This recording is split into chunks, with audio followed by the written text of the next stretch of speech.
করতেছে, আল্লাহ পাকের গজব আপনারা জোর করে ডেকে নিয়ে আসতেছেন। এই সময় থেকে প্রমোট করে, প্রমোট করে, শিক্ষা থেকে ইসলামকে বাদ দিতে দিতে, সুদ ভিত্তিক অর্থনৈতিক ব্যবস্থার মধ্য দিয়ে, পশ্চিমাদের আনুগত্যের মধ্য দিয়ে আল্লাহ পাকের গজব জোর করে টেনে আনতেছেন আপনারা।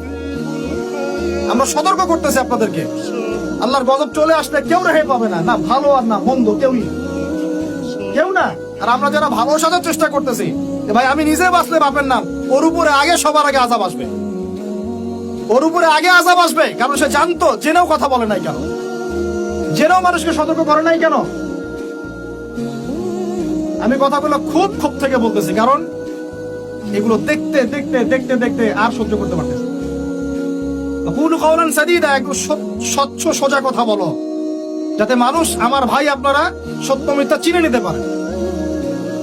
যখন উম্মতের উপর যখন কোনো পরীক্ষা আসে, ভালো করে বোঝেন, উম্মার উপর যখন কোনো পরীক্ষা আসে, যখন আপদ বিপদ বিপর্যয় আসে, ওই সময় আপনি চিনতে পারবেন কে প্রকৃত কাফের, কে জালেম, কে মুনাফিক, আর কে প্রকৃত মুমিন। আপনি পৃথিবী থেকে চলে গেলে রব্বির হামহুমা কামা রাব্বায়ানি সগীরাও বিশুদ্ধ করে পড়তে পারবে কিনা সন্দেহ আছে।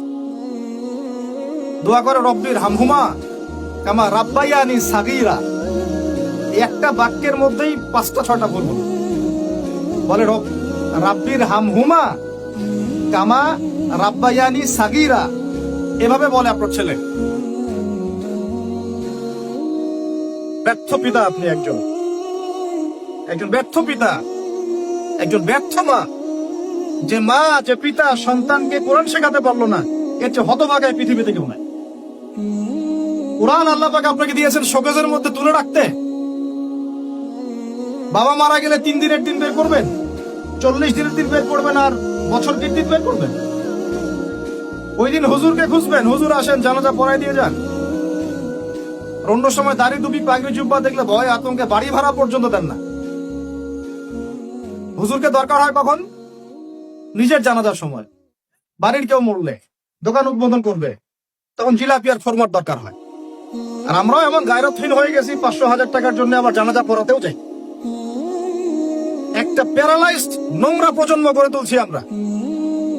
শিক্ষার কিছুই নাই, এখন কিচ্ছু নাই। আপনি কি মনে করছেন আমি আমার আবেগ থেকে কথা বলছি না? প্রত্যেকটা কথার রেফারেন্স এবং দলিল আমি আপনাকে ডিবেট করে প্রমাণ করতে পারবো। ইসলাম তো আস্তে আস্তে মিটিয়ে দিয়েছেনই, এখন যে নৈতিক শিক্ষাটুকু ছিল সেটাও নাই। এরা সার্টিফিকেটের জন্য পড়াশোনা করে, অনলি ফর চাকরি, অনলি ফর একটা ইন্টারভিউ। এই শিক্ষায় শিক্ষিত হয়ে এই জাতি কোনোদিনও সফল হতে পারবে না, ইনশাআল্লাহ।